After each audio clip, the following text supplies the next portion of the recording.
Senhor presidente, desembargador José Roberto, senhor relator, na pessoa de quem eu saúdo todos os desembargadores, especialmente a desembargadora Vânia Silveira, que sempre tratou bem a advocacia e especialmente este jovem advogado. Saúdo e parabenizo Vossa Excelência pelo seu natalício. Demais julgadores, senhor procurador, público em geral, os colegas da internet, porque antes a gente fazia o julgamento presencial, agora tem que acompanhar pela internet.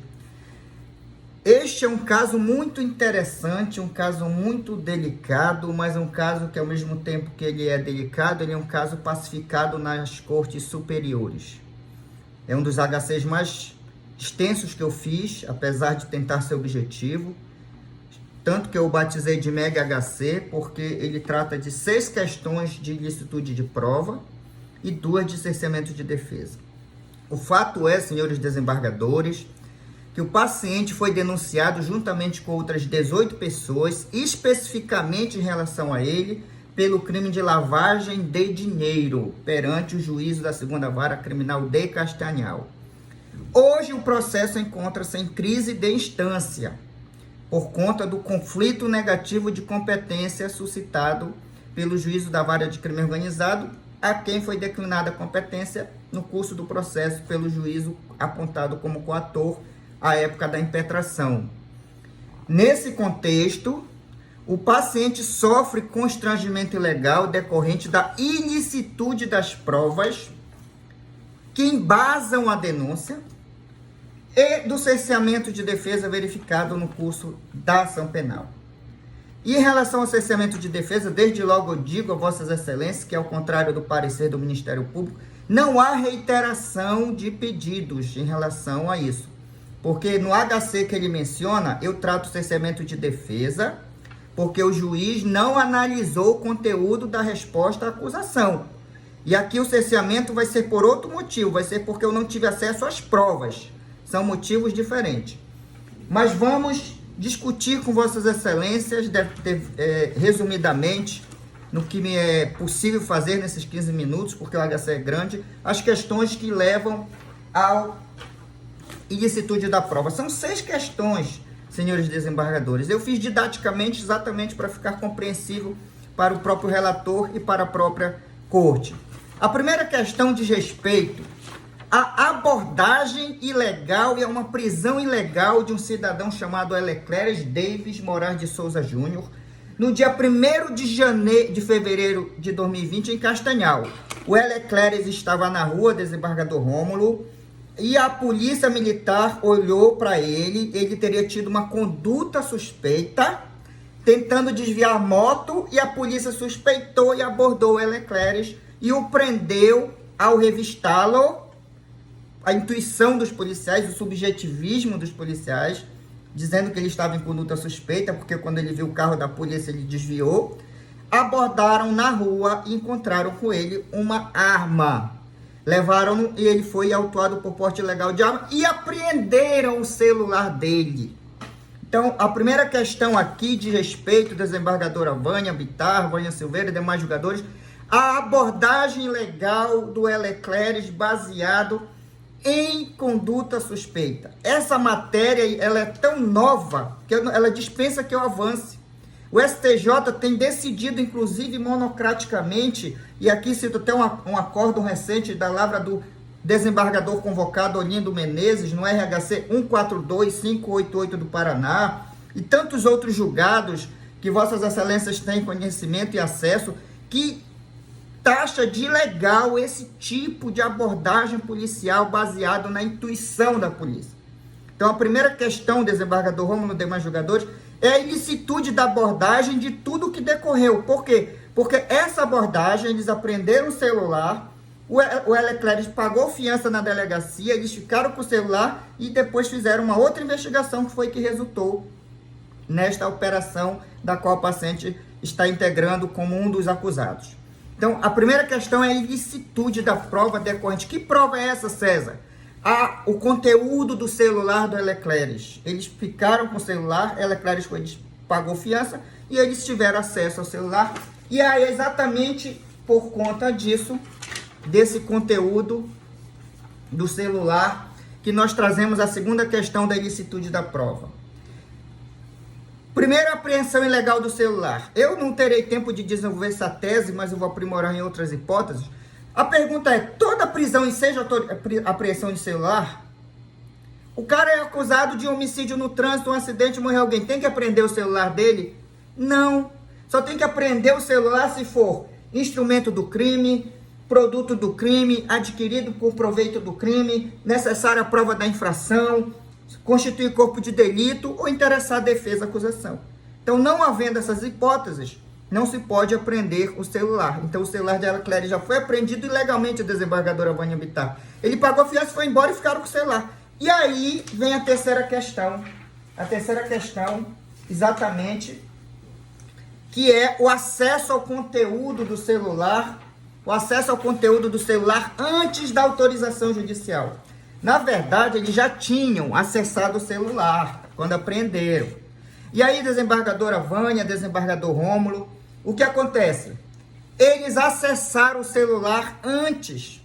Eles pediram, quando eles acessaram o celular, que eles viram que tinha conversa envolvendo tráfico de drogas, eles pediram, no dia 18 de fevereiro, eles pediram acesso ao conteúdo. Dia 19 houve a decisão autorizando o acesso. Só que quando veio o relatório da polícia, a polícia informa que no dia 4 de fevereiro, portanto antes, muito antes, eles tinham acessado o celular, desembargadora Nazaré Gouveia, e configurado inclusive no modo offline, está escrito, é prova pré-constituída, desembargador Leonan, para que nenhum hacker pudesse acessar o conteúdo do celular. Então, ou seja, eles pediram autorização dia 18, desembargador Rômulo, a autorização saiu dia 19 e o acesso foi dia 4 de fevereiro.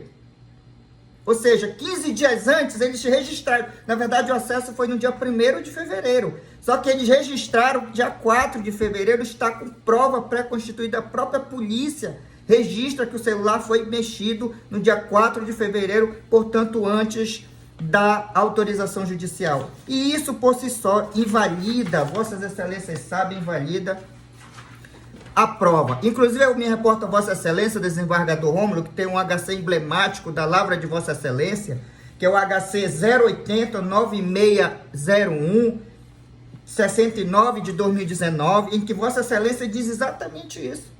Que o aparelho foi mexido, acessaram a conversa de WhatsApp, só houve autorização na audiência de custódia e vossa excelência reconheceu a ilicitude da prova, porque a polícia acessou o celular do Leclerc e do Marco Antônio também, que é o outro corréu neste processo.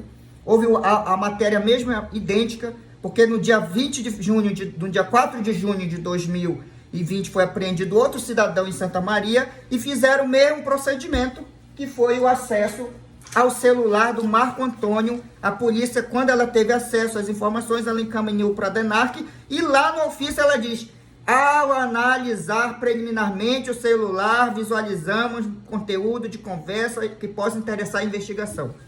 Então nós temos duas apreensões de celular do Leclerc e de Marco Antônio, que é acusado nesse processo. Nos dois, doutora Vânia Bittar, houve acesso indevido pela polícia do conteúdo do celular antes das autorizações judiciais. E no caso do Marco Antônio, que é um momento importante deste caso, o Marco Antônio ele foi apreendido lá em Santa Maria no dia 4, em abordagem por conduta suspeita. A polícia militar diz: olha, ele fez uma manobra estranha, nós desconfiamos, abordamos ele, ele confessou que ele estava com arma dentro do carro, inclusive ele nos levou lá na casa dele, entregou mais armas e eles ficaram com o celular dele. Então aqui também aquela questão, desembargadores, da abordagem ilegal, invadir a casa do Marco Antônio, torturaram o Marco Antônio, inclusive isso está provado nos autos, tem perícia comprovando que o Marco Antônio foi torturado para entrar na casa dele, onde encontraram mais uma arma e munições. Essa matéria, inclusive, está pacificada no STJ. Para evitar esse tipo de conduta, é preciso que os agentes públicos gravem com recurso audiovisual e tenham autorização e documentem a diligência. Num caso, não houve isso. Esse caso é muito interessante. A polícia prendeu conduta suspeita, pega o cara, invade o carro, bota ele no carro, tortura, leva na casa dele, pega tudo e apresenta na delegacia. E não se alegue aqui, como fez o juiz do coator, porque todas essas matérias foram alegadas na primeira instância, não se alegue aqui que a polícia estava cumprindo o mandado de prisão, não, porque somente na delegacia, desembargador Rômulo, quando desconfiaram do nome da mãe, eles pesquisaram o nome dele e descobriram que ele era foragido de Pernambuco. Mas no momento da prisão, desembargadora Vânia Bittar, eles não conheciam essa circunstância. Abordaram o cara porque achou que ele desviou o carro da polícia militar ali, numa conduta suspeita, e aí foi um show de horrores, tortura provada em laudo, invasão de domicílio, tudo isso documentado nos autos por provas pré-constituídas. Então nós temos também, em relação ao Marco Antônio, todas as provas contaminadas pela situação da busca domiciliar, da busca veicular e da abordagem legal baseada na história da conduta suspeita. E nesse contexto também, a outra ilegalidade que contamina todo o processo, tanto em relação à prova produzida a partir da prisão do Leclerc quanto de Marco Antônio, é a quebra da cadeia de custódia. A polícia não observou a cadeia de custódia, especialmente nos celulares, que foram os dois utilizados para a deflagração da operação que resultou nesse processo. Eles pegaram o celular, mexeram no celular antes de autorização judicial, portanto, violaram toda a credibilidade, produzindo uma prova absolutamente ilícita, e isso, vossas excelências, já têm conhecimento de que o STJ entende nesse sentido. Caminhando para o final, mas tocando no que diz respeito ao cerceamento de defesa, nós alegamos duas questões de cerceamento de defesa. Por quê? Porque houve uma operação, busca apreensão, apreender HD, celular, computador, motosserra, bicicleta, cachorro, papagaio, periquito, apreender um monte de coisa. E até hoje, esse material, desembargador Rômulo, não está inserido nos autos para que a defesa tenha acesso. O Ministério Público não conseguiu produzir ainda o material para juntar os autos. E aí, o que aconteceu? A denúncia foi oferecida, nós tivemos que apresentar uma resposta à acusação capenga, desembargador Leonan, porque nós não conseguimos até hoje ter acesso ao material probatório.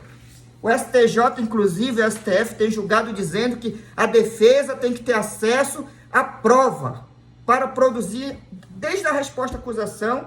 E nesse sentido eu cito o RHC 114.683 do Rio de Janeiro, da lavra do ministro Schietti Cruz, que diz no que interessa: recurso provido para anular o processo desde o ato de recebimento da denúncia, de sorte a permitir à defesa a prévia consulta à totalidade dos documentos e objetos apreendidos em decorrência do cumprimento dos mandados de busca e apreensão expedidos na ação penal, abrindo-se a seguir prazo para apresentação de resposta à acusação.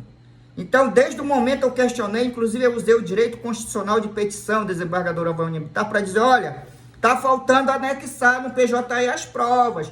Isso é nulidade, isso é cerceamento, e o juiz fez vista grossa ao argumento de que pode juntar a qualquer tempo. Pode a qualquer tempo, mas neste caso não, porque foram diligências fundamentais para a acusação e para a defesa. Eu tenho uma paciente, para os senhores terem uma ideia, que ela, desembargadora Kedma, que ela está com dificuldade de provar a inocência dela, porque o celular dela, onde ela briga com o marido, esculhamba e diz que não concordava, foi apreendido e não apareceu até hoje nos autos. A conversa está tudo lá. Levaram o HD, o computador, ela não consegue acessar as nuvens. Então nós estamos com prejuízo concreto nesse caso, porque nós não tivemos acesso à prova. E como desdobramento disso, ainda configurador do cerceamento de defesa, está a realização da audiência de instrução que foi iniciada antes do conflito de competência. Ela foi iniciada sem que a defesa tivesse acesso às provas, e é um desdobramento da primeira questão, ou seja, fazer uma audiência sem acesso às provas. E nesse sentido, o ministro Gilmar Mendes, no RHC 103.555, deu provimento ao recurso para anular processo após a instrução criminal, para que a defesa tenha vista de todo o processo de quebra de sigilo telefônico, porque neste caso também houve quebra de sigilo telefônico, e no caso nós não tivemos acesso a todo o material probatório. Sendo essas as questões postas, o pedido da defesa é que seja concedida a ordem para reconhecer a ilicitude das provas e determinar o trancamento da ação penal, ou reconhecer o cerceamento de defesa e anular a ação penal desde o recebimento da denúncia, para que a defesa tenha acesso a todo o material probatório e assim, somente assim, apresente nova resposta à acusação. É o pedido da defesa e do paciente.